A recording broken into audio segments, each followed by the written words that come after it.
change my scope. Hope you do too. Strong nights and fist fights, I'm down by the bright lights. Hope you are too. I'm gonna learn me my lesson and move on. I wanna keep on loving till the loving's gone. I'm gonna learn me my lesson and move on. I'm gonna keep on loving till the loving's gone. I'm gonna learn me my lesson and move on. I'm gonna keep on loving till the loving's gone. 'Cause I can see that sometimes we get somehow strong, and I do it all alone. Take you. Take you. Take you.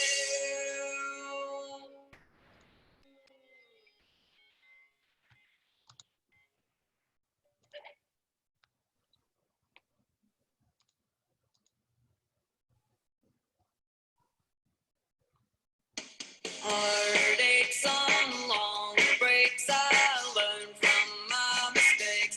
Hope you do too. Hard turns and slow burns, the wounded heart still learns. Hope you do too. I'm gonna learn me my lesson and move on. I'm gonna keep on loving till the loving's gone.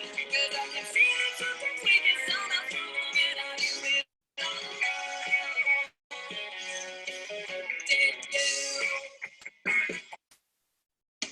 Heartaches on long breaks, I learn from my mistakes. Hope you do too. Hard turns and slow burns, the wounded heart still learns. Hope you do too. I'm gonna learn me my lesson and move on. I'm gonna keep on loving till the loving's gone. 'Cause I can see that sometimes we get somehow strong, and I do it all alone. Did you? Steel traps and throwbacks, I try to trace my tracks. Hope you do too. Long range and short change, I find everything strange. Hope you do too.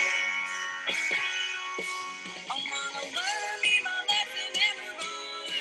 I'm gonna keep on loving till the loving's gone. 'Cause I can see that sometimes we get somehow strong, and I do it all alone. Did you?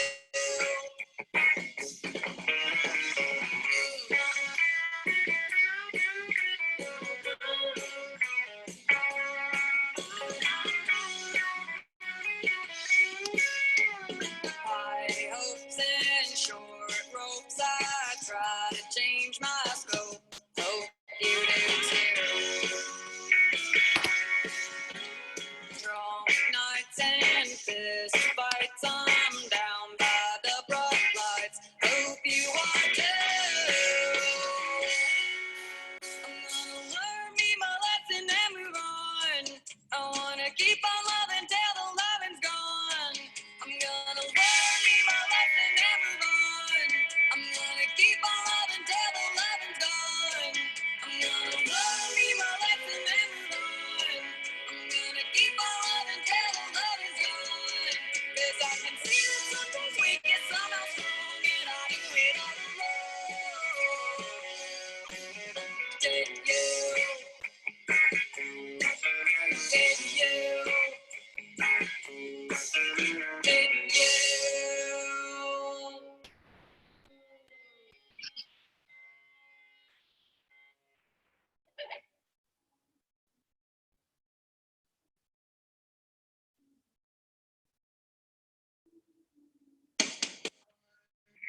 Some long breaks, I learn from my mistakes. Hope you do too.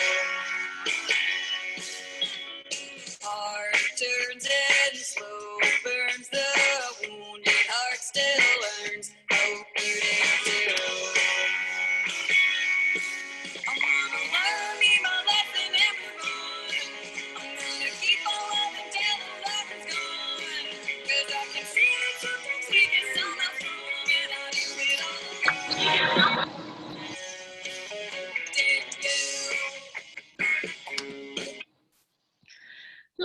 welcome. Welcome to TREIA 360. Remember, this is our new series. Well, this is our fourth one now, so I guess it's getting not super new anymore, in which we are trying to bring you the entire realm of real estate investing opportunities and knowledge, things we don't normally learn about. And also, as a reminder, when we do finally get back to in-person, which we hope will be soon, this one will stay virtual. That way we're able to bring you speakers from really around the globe and elsewhere, and places where we wouldn't normally be able to, because they don't have to travel here. So this one is always going to stay on Zoom. We welcome you. Thanks for being here.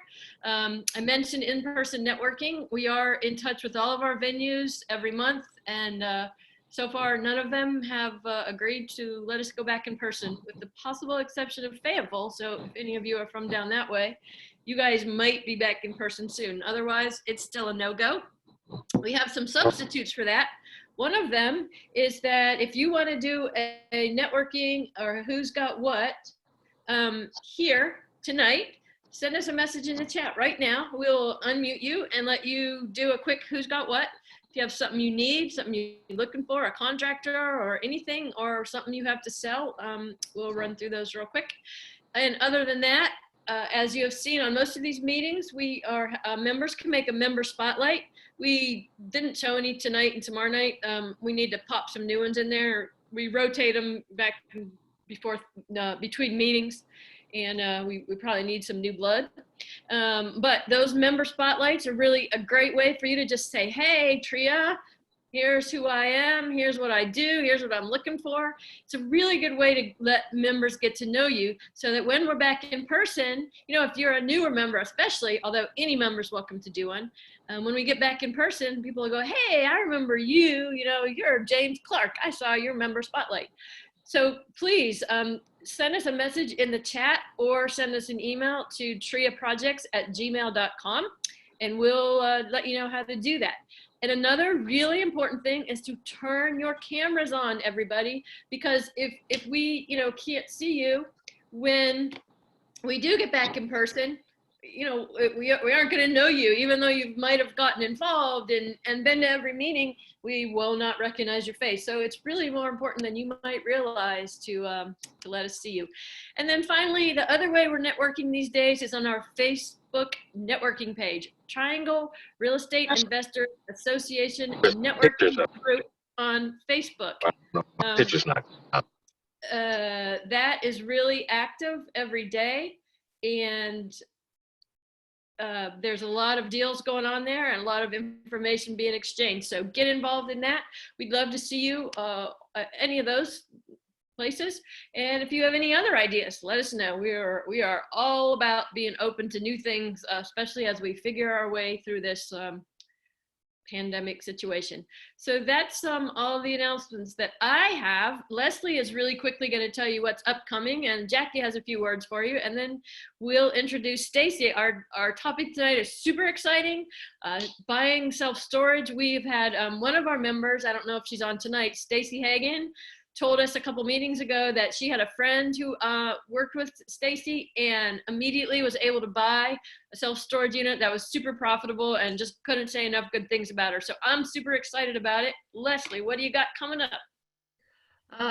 Well, for the rest of this week, it's just going to be the wire meeting at 12:30 on Thursday.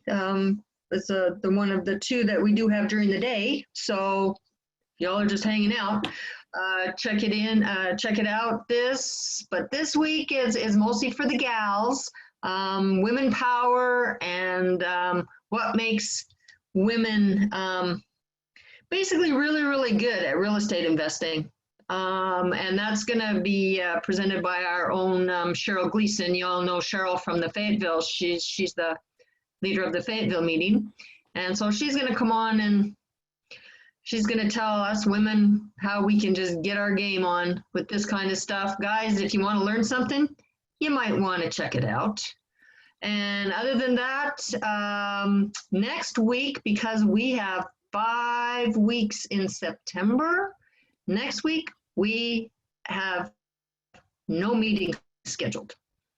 therefore, y'all can take the week to get caught up on your mailings, on your what else you've been doing, your networking, go look at some properties or whatever you need to do.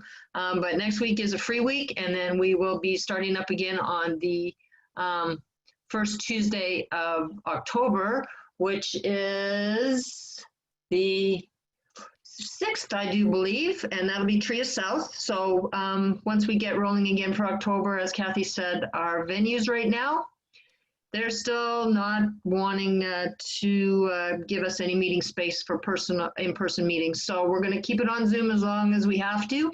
And so just keep tuning in and keep checking back on your calendar. And that's it. Miss Jackie, anything for you? Just a warm welcome to everybody. It's happy first day of fall. Oh. I know the summer lovers are sad, but for those of us that really like the 70s, not just as an era, as a temperature, I for one, I'm thrilled that it's fall. And just to tack on to what Leslie said, when I think of fall and we are so close to October, I'm going to put my old corporate hat on. October kicks off the fourth quarter, and then we get into the holidays. So we have a free week next week. It is time to start planning your 2021 goals and objectives. I think those that know me know I'm pretty big into strategy. You don't want to wait until the beginning of next year to figure out what you want to accomplish next year. So now is the time. Put pen to paper. Try to determine whether or not you're going to pivot away from rehabs, or if you're brand new, what your financial goals are, and then back into a plan that you'll be able to monitor. But the time is now to start thinking about 2021 if it's the correct way to do it. So no lecturing, just a gentle reminder. It's time to plan so that you can execute next year. And that's it for me. Super excited for tonight's session because it's something very different. It's not rehabbing. It's not buy and hold. It's not the burst strategy. It's actually something I've never heard. I've never heard a presentation on, which is how you get into the storage units business. So I'm going to shut up and let Stacy tell us all about it. Awesome. With that, we're going to turn it over to you, Stacy. Stacy Rossetti is actually speaks on a variety of different topics. We're super excited to have her here tonight. She also runs her own REIA, the South Atlanta REIA. She's the owner of that. And we are just could not be any more pleased to have her speak and share this information with you guys. And with that, Stacy, we are going to let you take it away. Awesome. All right. Hi, guys. Thank you for letting me come on and hang out with you guys for a little bit tonight. So do me a favor, please introduce yourself in the chat for me and let me know kind of what y'all are working on right now. What are y'all interested in? What are you doing? Are you doing buy and holds? Are you rehabbing, wholesaling? Have you thought about storage facilities at all? Are you interested? Why are you listening tonight? Are you just interested because, or just on because you don't have anything else to do? All right, so kind of give me an update so I can see you in the chat and see what's going on, all right? All right, so guys, put that in the chat. Sorry, Stacy. And also, I forgot to say, Stacy has asked for questions to be at the end. So feel free to put your questions in the chat anytime, but we will be reading those all at the end tonight, not as we go along. So thank you for that. And I'm sorry, I just forgot to say that, Stacy. Yeah, no worries. Yeah, so usually I put all your, any questions that when I go through my presentation, I'm gonna share my screen in just a minute. Any questions that you have, put them in the chat. We'll go over them afterwards so I can get through, because I'm gonna get y'all a lot of information on how to get started in self-storage. Actually, everybody that has their videos on, give me a thumbs up if you're actually truly interested in investing in self-storage. Okay, all right, so people are actually, that's why you're on. You really want, you're not just here just to hang out with everybody. Okay, cool. All right, so, all right, okay, let's get started. Let me share my screen. I see a lot of people introducing themselves. Okay, good. Okay, so investing, learning as much as possible. I do buy and holds, awesome. I'm interested in learning how to get into the self-storage business. Okay, cool, I love it. Okay, awesome. All right, so thanks. Yeah, introduce yourself as we go along. I mean, use it to can people see the chat or no, only I see the chat? I think only you see it. Only I see it. Okay, okay, that's cool. Okay. All right, let me share my screen and let's get this going here. And then also just a quick reminder, can y'all, okay, so now that I'm here, can y'all see me or is it just my screen that you see? We see your screen on full screen and you're in a little screen over at the side. It depends on if you check on presenter view, everybody has a choice on what they see. Okay. So I'm on, I guess I'm sharing my screen. It says, so I just want to make sure because my camera's over here. Actually, I'm going to move my camera over here so it's a little bit better. Okay, so I think that's going to be better. So now my camera is here. Y'all can see me.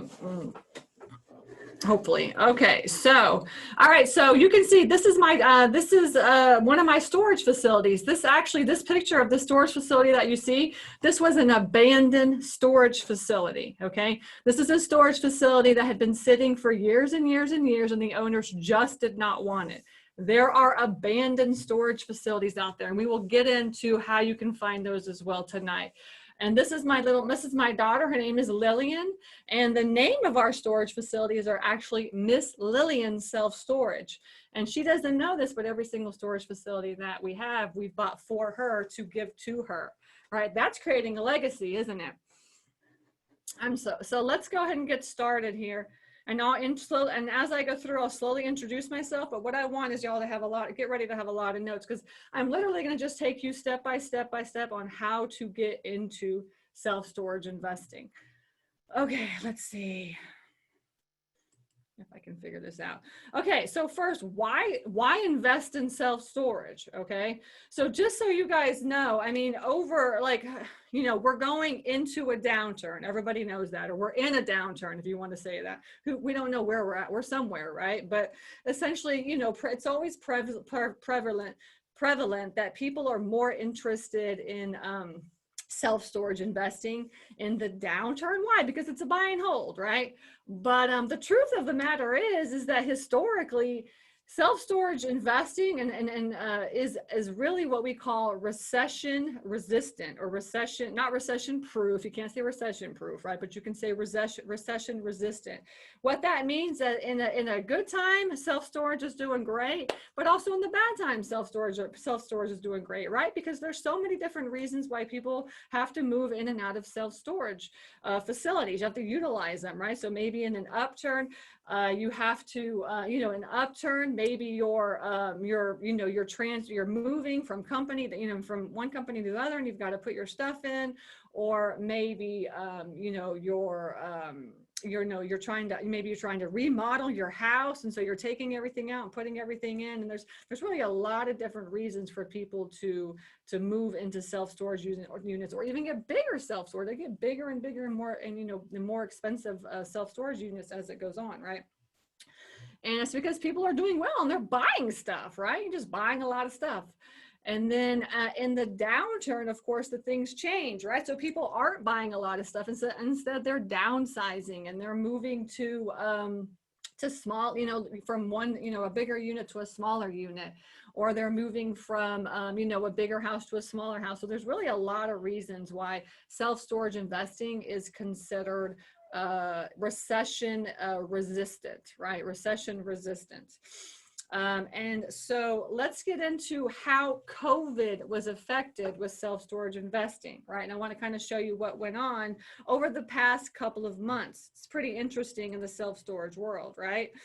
So if you can look at this graph that I have, it's how the coronavirus hit the commercial real estate market. Yeah, so you got to remember that when you get into self-storage investing, you're getting into the commercial real estate market, right? So you have to learn how to analyze deals and how to understand commercial real estate. This is not wholesaling and rehabbing. This is a whole different industry, and it's a whole different model, right?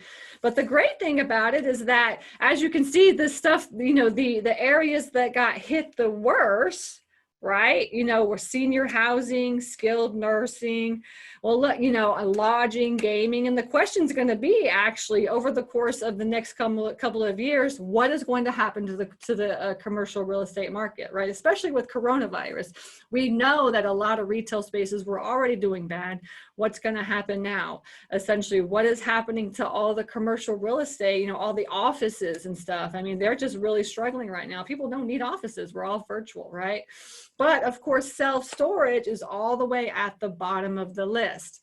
All right, so self-storage essentially was barely hit at all. And the truth of the matter is that in the self-storage industry, right, probably around, let's say 20% of all self-storage owners are owned by REITs, right, or hedge funds. These are the big box office, companies that like Public Storage, CubeSmart, U-Haul, all these different types of companies, right? So they're all owned by hedge funds or REITs or these huge, conglomerates and stuff like this. And so that's 20% of the market, but 80% of the market is owned by mom and pop shops, right? Just like me. So 80% is owned just like me. And the great thing is that when we get into this type of into this type of industry, the good thing is that we know that when we're buying something and holding on to it, most of the time, right, not 100% guarantee, but most of the time in an upturn and in a downturn, even when a pandemic hits, everything usually kind of is stable, right? It always works. And if you look at the history of self-storage investing, you can see that over the course of the last 100 years that storage units have been around, right? Because it started in the early 1900s, actually. Nobody really realizes this, but that it's really been kind of stable, right, throughout the whole years. The only thing is that, we just need more and more and more of them. That's the thing, because we're buying more and more and more stuff. Okay. Let's see here. So it says, I pulled this out of of the Marcus and Millichap website. If you don't know Marcus and Millichap, it's a huge commercial real estate broker, right? And they do a lot of like commercial real estate deals and things like this, but they also do a lot of like education and reports and like, and these kinds of things for commercial real estate. So if you are interested in getting into commercial real estate, and especially in the storage world, highly recommend that you're following them, kind of keeping an eye out of the reports that they're sending out. And so it says out of this insert, it says, with interest rates at an all-time low, real estate investors have a significant acquisitions and refinance opportunity. We know that, right? In all real estate, in all real estate industries, that the interest rate is like super low. But it says real estate is a long-term investment that is particularly well positioned with withstand financial market turbulence, right? So it's going, like, basically what Marcus and Millichap is saying is that it's going to be okay, right? We're going to be just fine. We have a great opportunity right now, and especially in the self-storage industry. If you're able to take out a loan, you can get significantly low rates right now on self-storage. And in fact, most banks that are shying away from houses are coming towards self-storage and doing a lot more self-storage, or even certain commercial real estate transactions, but especially self-storage, and especially local banks, right? Especially local banks. So just keep that in mind as we go through the presentation. And it says, while Marcus and Millichap forecast commercial real estate to remain stable during an economic disruption, its outlook for self-storage is particularly positive. Space demand for self-storage units will experience little, if any, impact from the coronavirus. The national average vacancy rate closed 2019 at 9.9%, and it's expected to drift up to 10% in 2020. So even with the coronavirus, the real estate, the self-storage industry is going to do just fine, and maybe even better, right? And so what happened to me during the self-storage industry, during the coronavirus was, because basically the way that we run our storage facilities is we're completely virtual, right? So we were already completely virtual. We were already completely electronic. We were already completely automated and systematized, right? So for us, what happened is we automatically started advertising that we were contactless, right? And so we started putting ads out through Google and through Facebook on the facilities that we own, and just started marketing like, hey, we're already contactless. You don't even have to worry about it. Like, just, all you have to do is go online, book on our website a reservation in one of our units, and you can be moved in within just minutes, right? Whereas most of the storage facility owners, especially the 80% the mom and pop owners, they really struggled with trying to become, you know, virtual, just like everybody else in the world did, right? So it's not like it was a, you know, a thing, but essentially they struggled with trying to become virtual.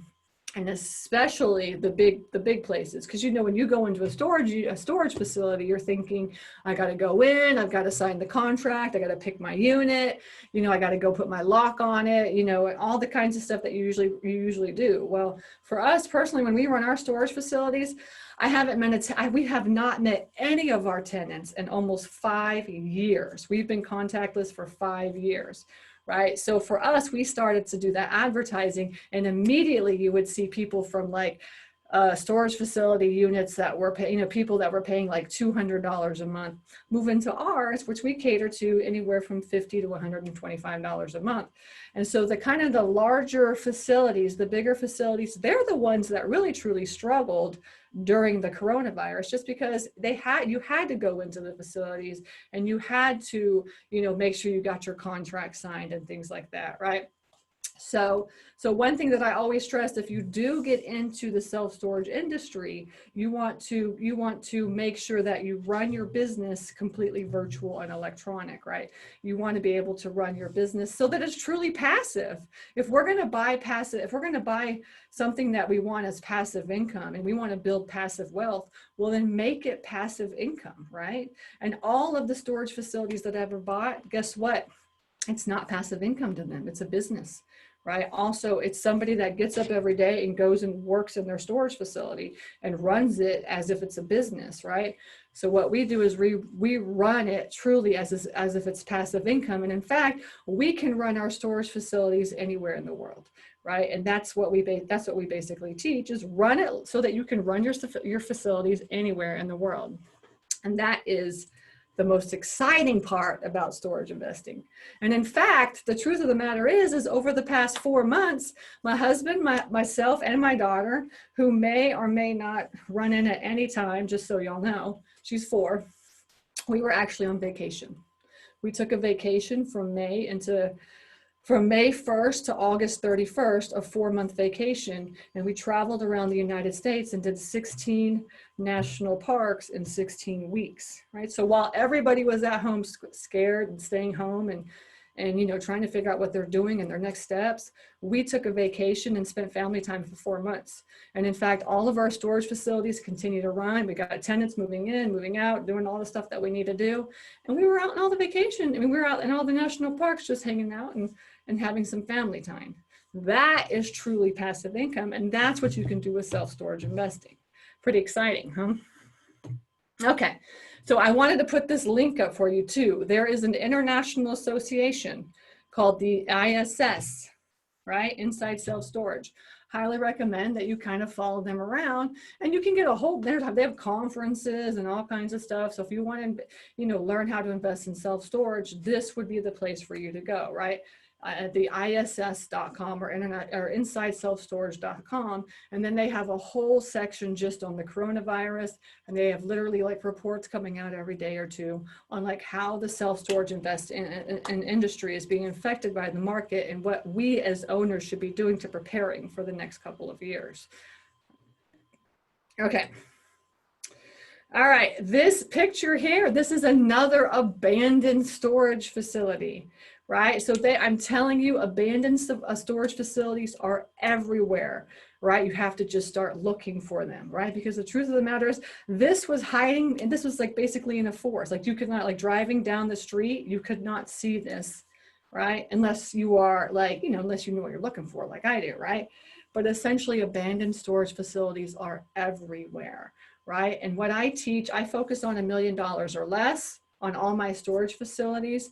And in fact, my sweet spot is just a couple $100,000 to buy a storage facility. And this is something that, this is exactly something that I would find and buy, contact the sellers and contact the owners and then just buy directly from them, right? So you could do that very, very easily if you just, if you start looking for them, okay? So how do I, pick the right market, find properties, wholesale self-storage? Can you wholesale storage? Absolutely. I just wholesaled one the other day and made 50 grand on it.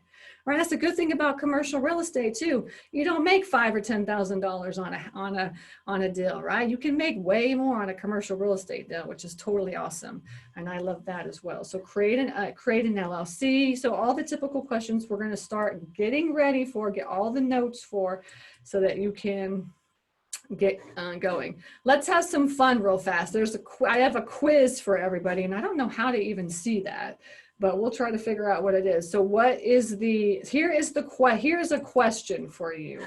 How many storage facilities are in the US? How many storage facilities are in the US?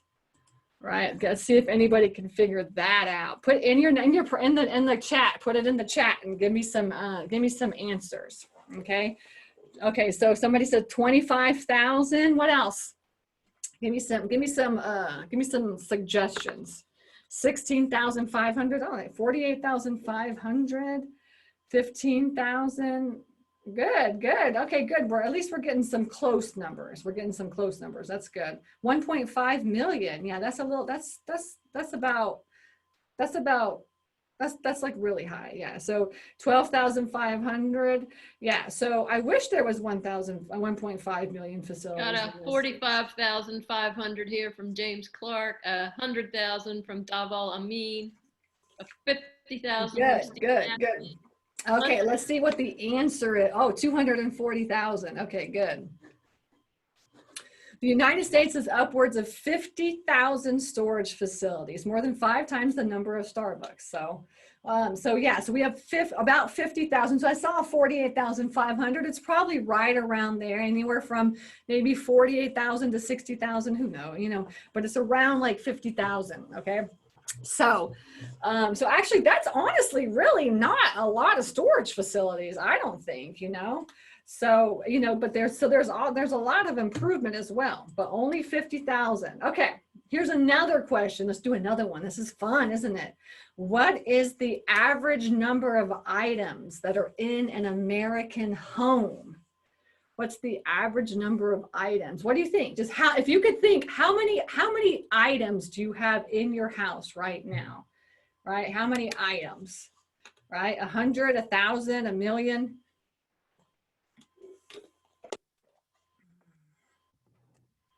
240,000. 1 million. Yeah. She says she has a lot. She thinks she has a lot of stuff.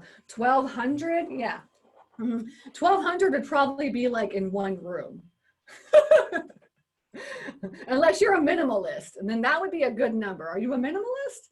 Yeah. So the average number, 1,350 items. Okay, no. So the average number the average person, or the average household, has 300,000 items.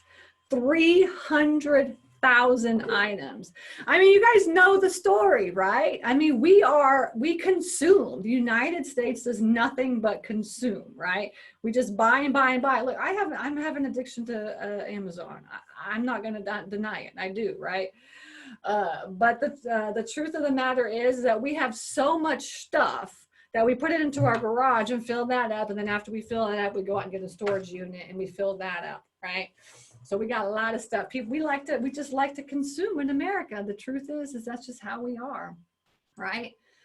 So in 2019, in January of 2019, my husband and I decided to sell everything we own and move into a tiny house, right?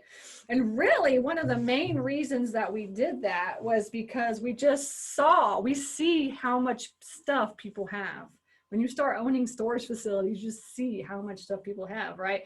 So it was actually my husband's decision. This is actually one of the houses that we found, that we bought like from a wholesaler. And I was going to turn it into an Airbnb. And then my husband was like, you know what, let's just move there. Like, let's just get rid of all of our stuff and let's just move there, right? And we've been really trying to think about, like, especially for our daughter, like we really want to focus on what we call experiences, not things. Right. So this is why we take, 4-month vacations. So we sold everything that we have. We moved into a 500 square foot tiny house on top of the North Georgia mountains. And we've been loving it. And then of course we only live there part-time because we travel at least 6 to 8 months a year is what we do now. I used to rehab homes. I've been in the investing world for 10 years now, okay? I used to buy houses and fix them up and sell them. At one point, I was doing 20 rehabs at a time. 20 rehabs at a time, okay? But, and I don't ever do big rehabs. I just do small rehabs. So when you like probably on the average of $50,000, and I'm doing a rehab right now, actually. I don't want to be doing it, but I'm doing it. And so this is basically what I did is I bought houses like this, and then I would paint them, put some lipstick on them, and then I would sell them, right? And this is one of the houses that we did just actually maybe almost a year ago now. So I'm an investor just like y'all. I did the wholesaling. I did the rehabbing. I've had buy and holds. I've done all creative deal structure. I mean, I've done everything. I even owned commercial buildings at one time and sold all those. And I just focus now on storage facilities. Okay, that's all I do. And the reason why is because the longer that I invest, the more I'm asking myself, how can I make the most amount of money with the least amount of work? And I'm going to tell you, storage investing is the way to do that. All right. It's the best kept secret in the real estate investing industry. And I truly don't understand why more people aren't investing in it. Right. Right. So, I mean, I've done the grinding, I've done the wholesaling, I've done the rehab, and I even had the buy and holds, got rid of all those. I focus only on storage investing because it allows me to have the lifestyle that I want. And the lifestyle I want is to travel and spend time with my family. Okay, so like I just said, you can, basically I've been doing this for almost 10 years. I did 100 rehabs in 5 years. I've completed several hundred transactions in the last 10 years. I've taught thousands of students just like you guys over the last 5 years. And I own 6 facilities, right? And I'm looking for more right now. And I've been investing in self-storage for about 4 years now, right? This is the abandoned facility that I told you I found just by driving around. I was like, oh, there's one. I wanted to give you guys my 6-step system to storage completely free. This is just a template that takes you through exactly what I'm going to take you through right now, right? So all you have to do is just text 818-818 and type the word TREIA. And when you do that, then you'll get my 6-step system to storage. It's a link, it's a download, and it's a 3-page document that will take you through kind of what I'm giving you right now, but in more depth, all right? So you can have that for free. 818-818, text the word TREIA. All right, get ready to take some notes because I'm going to take you through my 6-step system, right? We're going to go through the departments that you need to set up your self-storage business, all right? Office admin is your first department. We're going to get into that. Marketing department, finance, acquisitions, and management. And the 6th one is liquidations. I'm not going to get into how to sell your facilities. Tonight, I'm going to get into just like, how do you find them? How do you fund them? And how do you run them, right? So get ready to take some notes. All right. So first, what you got to do is everybody knows you got to have a phone line. You got to have a phone line. You get your phone line set up. You go completely electronic, meaning that you need to be able to access your phone, access your data from your computer, from your phone, right? So that means I use Google Drive. So hopefully you guys are all in the cloud. I mean, it's the 21st century. You know, my computer died about a month or so ago, and essentially all I did was bought another one and just boot it back up, and all my documents were right on Google Drive, right? And I like Google Drive because essentially the way that I teach you how to find storage facilities is driving for storage facilities, right? Hashtag driving for storage facilities. So you go hashtag driving for dollars, hashtag driving for deals. I'm just hashtag driving for storage facilities. All right. So we're going to get into that today, but you need to have Google Drive because essentially the way it's going to work is every single storage facility that you buy, you need to have a folder of the name of the storage facility, and you need to have pictures and all the information about that in that folder, right? So you've got to be completely electronic when you're driving around and looking for storage facilities, because what's going to happen is you're going to go out and take a whole bunch of pictures of all these storage facilities you buy, and you're going to come back and be like, okay, now what what? I have no idea what I'm doing with all these pictures, okay? So I like to be as organized as I can, okay? Okay, so then you got to set up an LLC. It's a buy and hold, right? So your buy and holds are in an LLC. You know, I'm not an attorney or anything like that, but essentially you should have an LLC. Now, if you're going to wholesale storage facilities, I would do that in a different business than you're going to hold them. All right, just so you know that. And you're going to start building your team, right? You're going to need people to be out there. You know, you're going to need realtors to help you send your deals and you know, start building your team up to run your business. And we'll get more into that later. But essentially, this is your admin office department. Okay, setting that up is the very first step. And you need a phone number because, I mean, you don't really want to call all these storage facility owners from you know, from your own phone line, you know, unless you want to. But I don't do that. I don't want people to know my number. So I have a separate phone line for when I'm doing my calls to owners.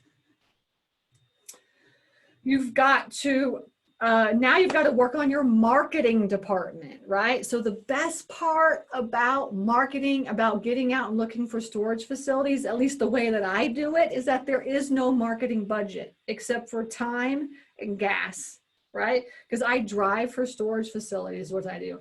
And basically, guess what? When you drive around and you look for a storage facility that's kind of like, oh yeah, maybe I could buy that one. That looks kind of like in my range or something like that. It's a couple $100,000. You know, you don't, if it's a nice, big, huge storage facility, you know, those are going to be like millions of dollars. Okay. Just so y'all know. But like, you know, if you see kind of like ugly, dumpy ones or like smaller ones, like this is something that's going to be in your price range. Okay.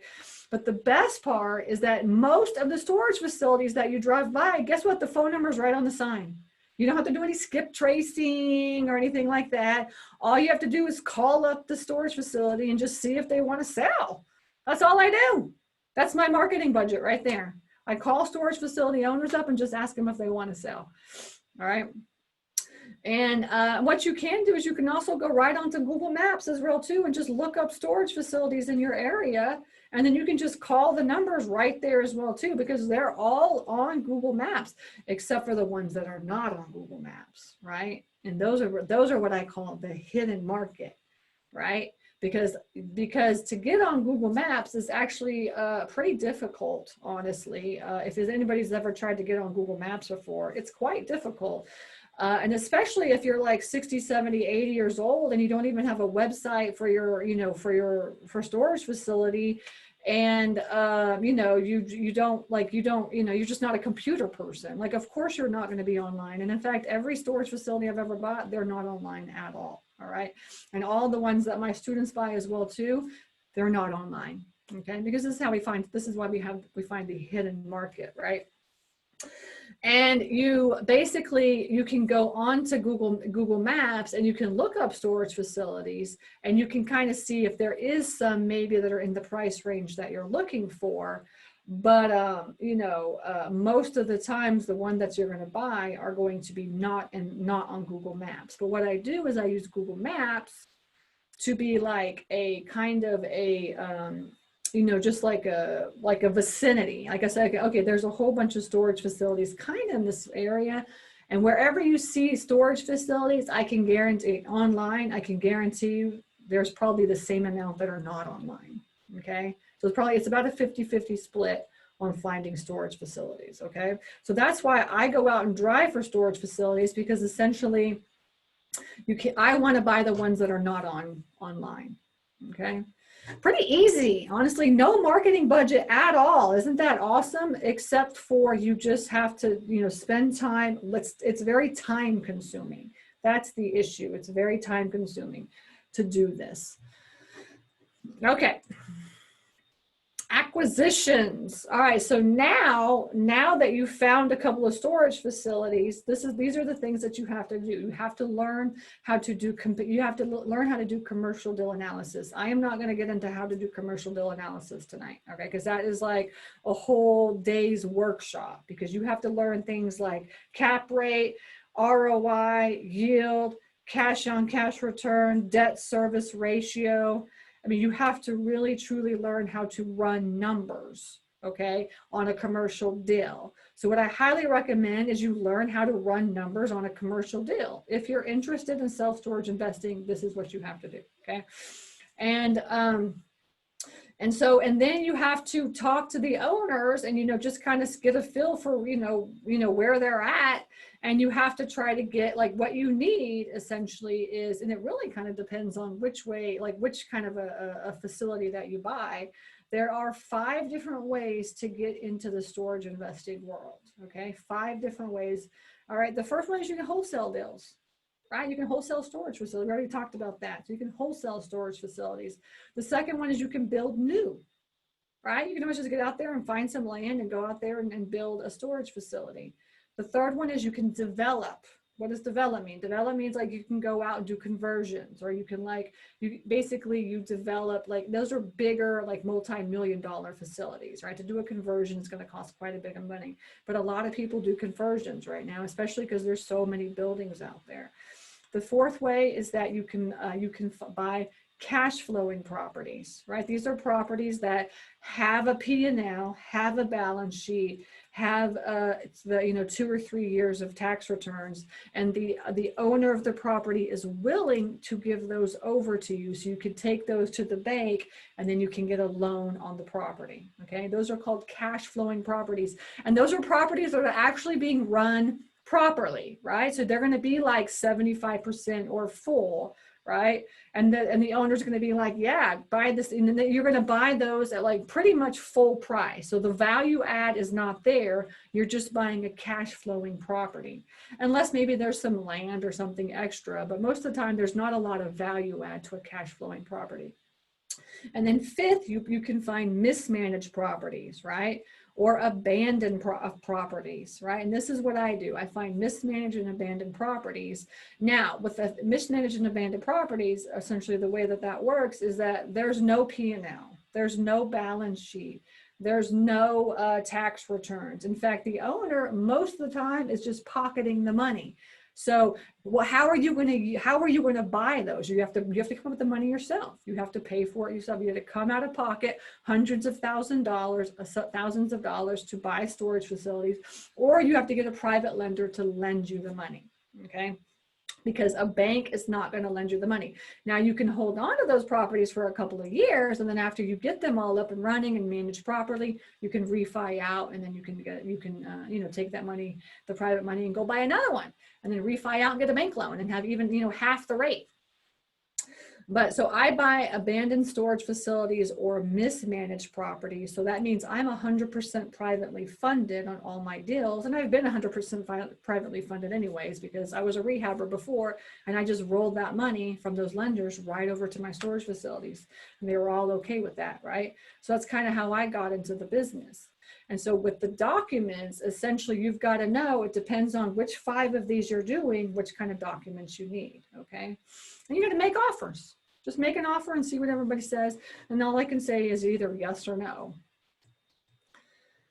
Okay, and then we talked a little bit about financing them, right? So we talked about private money, and hard money lenders are out there. The hard money lenders will definitely finance storage facility. We've got several lenders from our TREIA that will finance. So I know you've got this as well too. Just ask. Right? Just know you're going to pay a higher interest rate with private money and hard money. Commercial lenders, transactional funding, and then also creative deal structuring is huge in this area. And we already know, like in a downturn, essentially creative deal structuring becomes more and more prevalent. But the people that own storage facilities, for some reason, they're all open to creative deal structuring. It's I have several that are owner financed. So this is something that you always want to understand, and you want to just make it an offer, right? So don't just go in and offer a cash offer 3 or 4 or 5 different types of offers, right? Because, like these older people, like that are owning these facilities, they don't want to pay those capital gains, right? So essentially, that's what you tell them. It's like, hey, like, do you want to pay capital gains on your $600,000 facility? No, I don't. Okay, great. Well, why don't you owner finance it to me? Oh, that's a great idea. Let me talk to my accountant. Okay, so totally open to doing that as well too. Transactional funding is for wholesalers, right? If you want to wholesale it and if you do a double close, you do transactional funding. And then the bookkeeping for the facility is all part of just running the business. And then finally, management. Okay, so now you know how to find them, you know how to fund them, and now you have to run them. All right, and actually, this part of the business is the most important part of the business, because people don't realize that when you're buying a storage facility, you're actually buying a retail business. All right, so you're going to have to deal with tenants every single day from 8 o'clock in the morning until 8 o'clock at night, and you never ever know when anybody's going to call. And you don't want to be that storage facility owner that doesn't answer their phone. You don't want to be that storage facility owner that doesn't answer the phone. I called 150 storage facility owners just a little while ago, and I think maybe out of 150, maybe 15 or 20 answered the phone, and that's it. All right. So you want to run your business like a business. When you buy it, you want to run it so it's actually making a profit. But at the same time, you want to run it so that it's a passive income business and that it's passive wealth building, right? So that means that you have to become virtual, you have to become electronic, you have to systemize and automate everything. And then you have to train your tenants, right? Because all of the facilities that I own, I'm buying facilities where they're 50% full of crap, and I'm having to go in and clean it out. And the owners could have been making money on those facilities, but they were too lazy to even empty those things out, too lazy to go through the auction process, right? So you have to train your tenants. You have to go all electronic. You have to understand the auction process in your state, right? No matter, and every single state's completely different, but a little bit the same, right? So truly understand your auction process, understand your tenant law, and understand your self-storage tenant law, because your tenant law for your buy and hold is completely different than your tenant law for your self-storage and your storage facilities, okay? And then after you automate and systematize and go electronic and become virtual and do everything that you're supposed to do and run your businesses so they're running just so they only take a couple hours a month, then you can start scaling up. And the truth of the matter is that I have not been to any of my storage facilities in at least a year, and my husband probably goes once every couple of months, and that's it. All right, because he manages all of our storage facilities, is what he does. And we have a boots on the ground person that kind of manages everything, and then every once in a while he'll go and go check on him and stuff like that. And that's basically it. That's it. That's all you got to do. Those are the steps. And the last step would be liquidations. That's my 6th step. And that's basically selling them off and then taking that money and buying another one. Okay.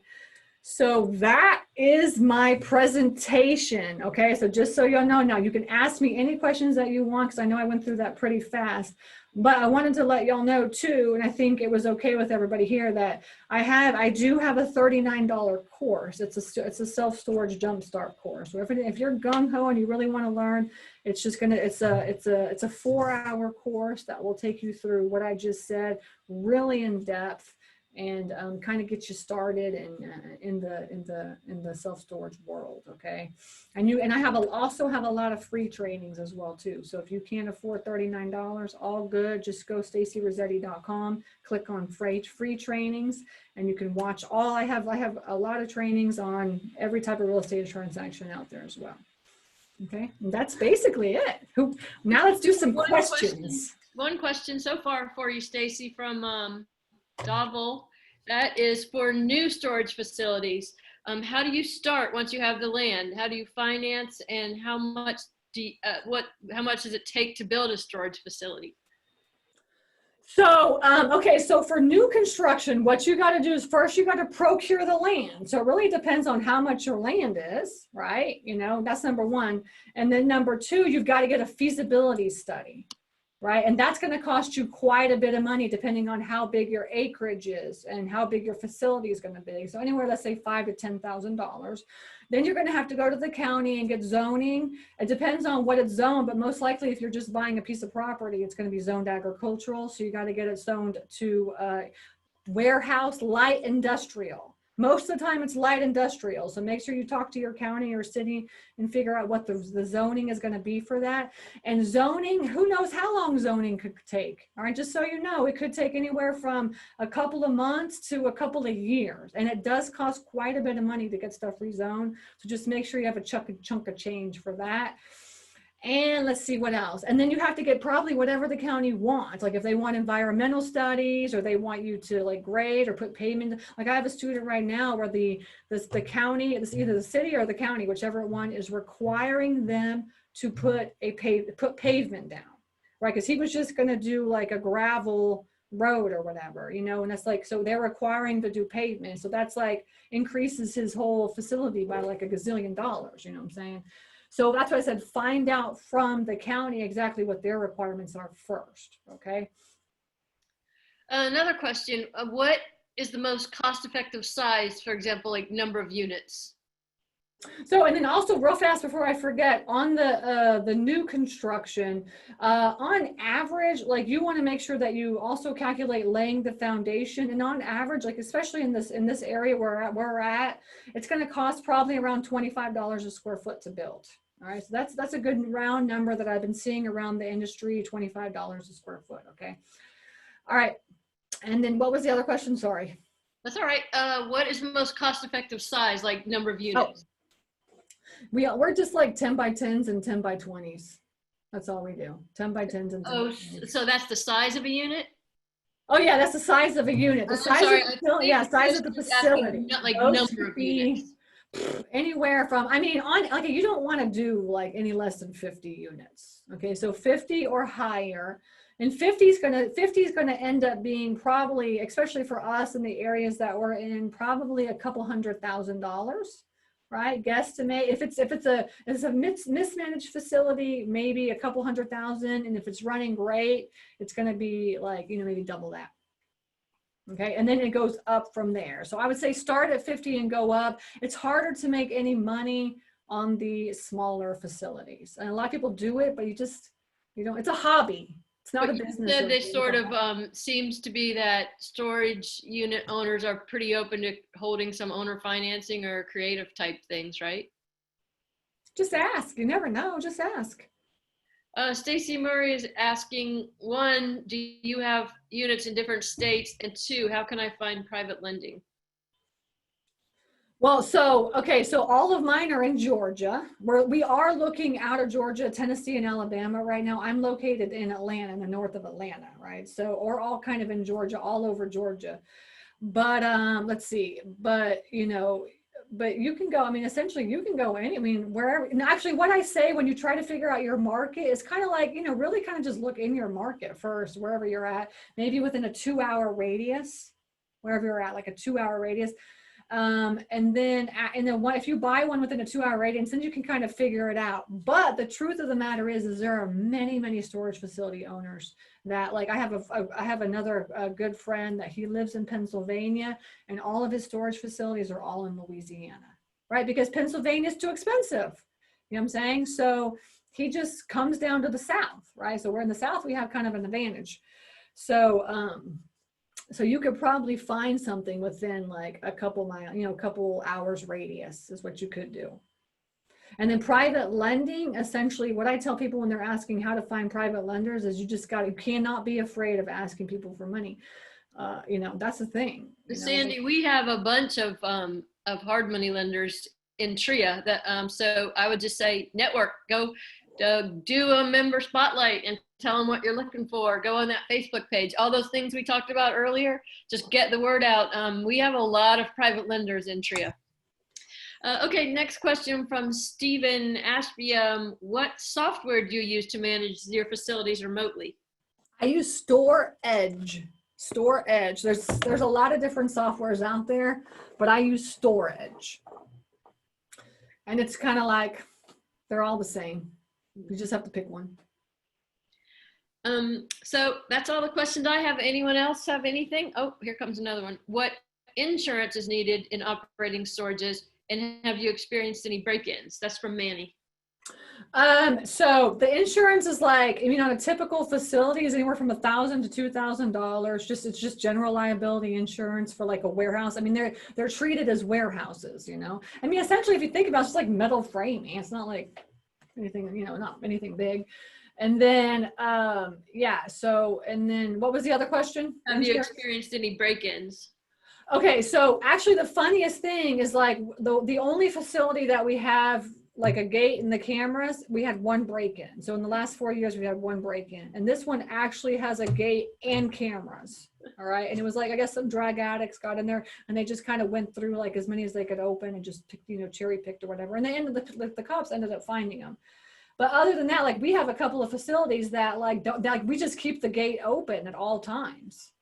And like these are, I mean, they never have been broken into. And even the owner before is like never been broken into. So like if you can say you need gates and stuff, and I'm just like, keep it simple. That's all that comes out of your CapEx.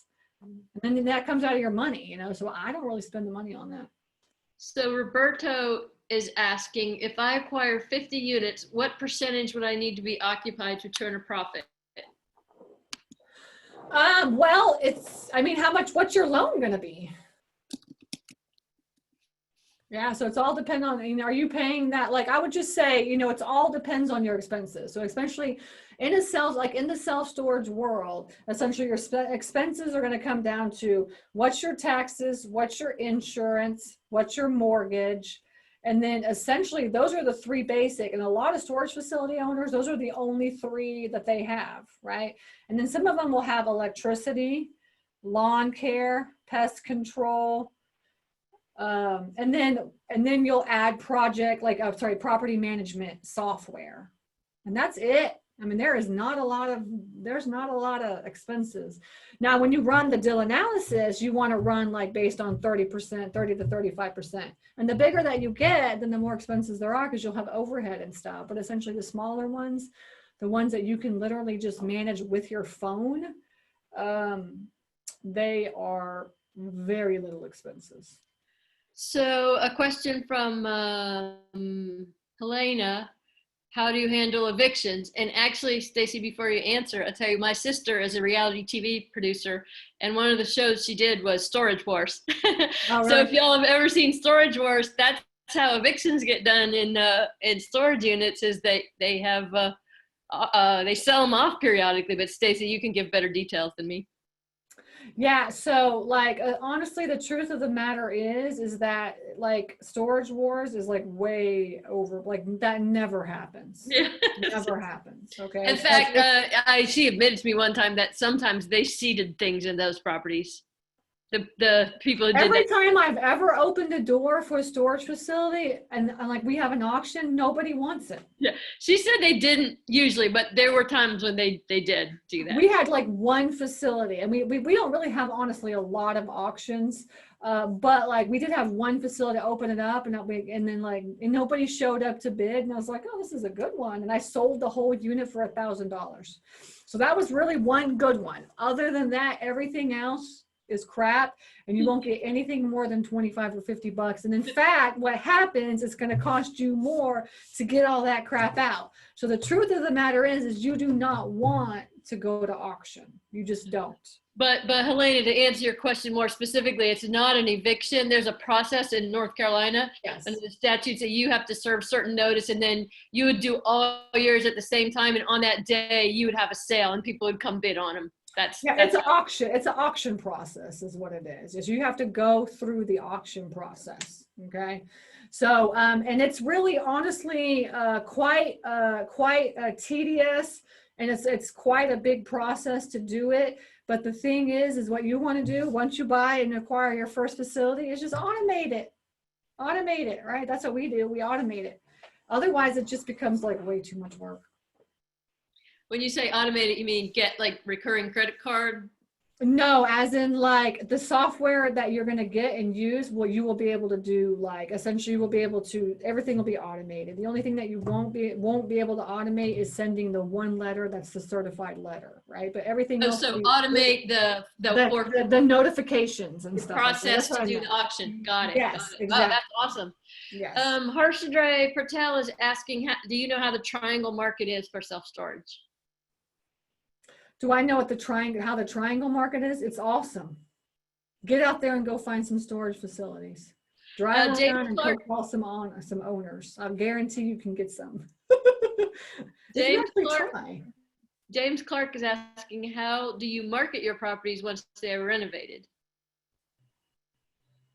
So this is part of being a business owner. Like I said, this is a retail business, okay? So you have to learn how to run your business, and 7% of your budget is going to be your marketing budget. And what that is you've got to learn SEO, Google AdWords, Facebook marketing. You've got to learn how to bring your tenants in, right? There's like syndication sites. It's when you go to look for a storage unit, right? You go in and you say whatever, Atlanta Storage, right? Or like, Jasper Storage or Storage or whatever it is. That's how you do it. So guess what? You got to be at the top. That's why you got to be on Google Maps. That's why you got to have all that all done. So you have to learn how to do all that. So that's part of running your business. Lori Whitten is asking, with everything being automated, is there a property manager at each facility working regular hours to assist tenants? So if you have one facility, actually we have like 600 doors, or roughly around 600 doors, and we have a part-time office manager that works for us for 25 hours a week. Okay, and then we also have a boots on the ground person that goes around one day a week and checks on all of our facilities. And that's it. Jackie's asking, what is the biggest rookie mistake you see people make when jumping into this space? Giving up. Giving up? Giving up. Because it's time consuming, and it's just when you're gung-ho, it's gonna happen, right? But it's just very time consuming. Frank Erhartic is asking, what do you normally charge your client for rental for the units? Well, we cater to like the lower budget. So we're $50 to $125 is what we do. All right. Which actually means that we're always full. Always. We just acquired a property in January. This is the one I showed you at the very beginning. And come over here. I'm almost done, love. Hang on just like this, love. Okay. Can you give me 5 minutes? Yes. Thank you. I appreciate it. Okay, I will in just a few minutes, all right? Sorry. I told you she would come in. Her stinky. She gave us clear till the end. That's great. Yes, exactly. At least she gave us an hour. So, okay. I will in just a second, love. Okay, so what was the question? I think you answered it. How much do you normally charge for your unit? Okay, so $50 to $125, and then when you get to the bigger facilities, they're going to cater to the more expensive people. I'm trying to do a presentation. Just 1 second, okay? It's midnight. It's not midnight yet. That is our last question, Stacy. So thank you so much. We'll let you get back to your darling daughter. I apologize, but yes. No, not at all.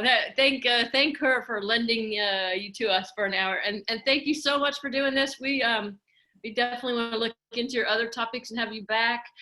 Thanks everyone for being on the call tonight. This was really super interesting, and yet another thing. I just love all these new ideas we're getting on 360 for COVID. I wish I had time to explore all of them. What were some of the other ideas?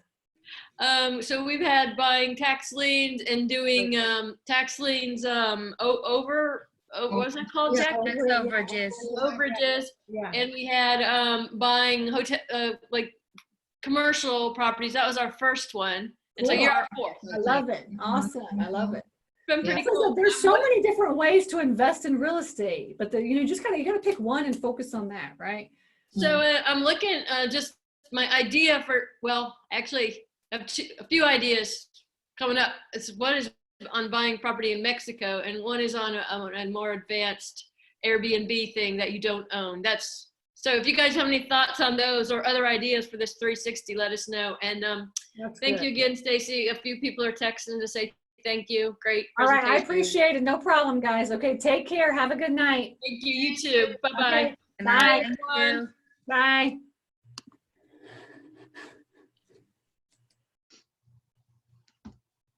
Oh.